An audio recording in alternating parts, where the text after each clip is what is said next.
Domani 25 aprile, tante le manifestazioni per ricordare la festa della ricorrenza della liberazione dell'Italia.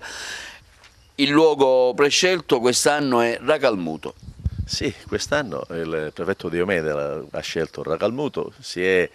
costruita questa felice intuizione, si è avuta di farla circuitare. Racalmuto è un centro diciamo, che ha dato la vita a alcuni partigiani, che poi sono alcuni morti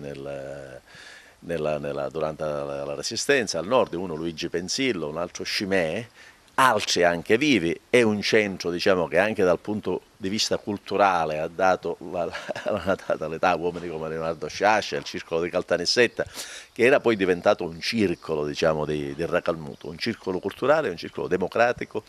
e antifascista, quindi è bene che si faccia a Racalmuto. La manifestazione comincia alle ore 9 al santuario della Chiesa del Monte e poi alle 9:30 alla fine della messa un corteo partirà dalle chiese, dalla scuola via Generale Macaluso per scendere fino alla piazza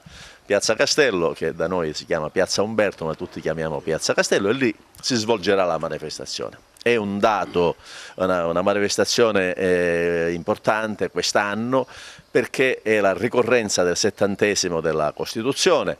e perché è a qualche mese di distanza anche dal referendum, che in un certo senso a parere nostro ha anche salvato la Costituzione.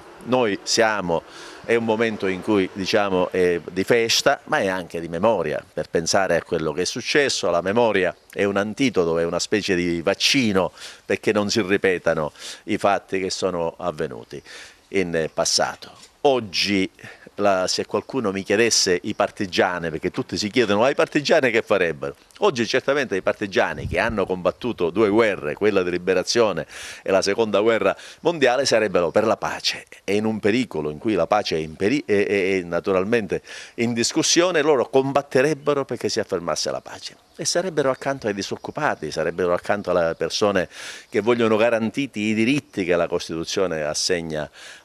loro, e quindi sarebbero nella società civile, e questo è oggi il ruolo dell'ANPI. L'ANPI sarà lì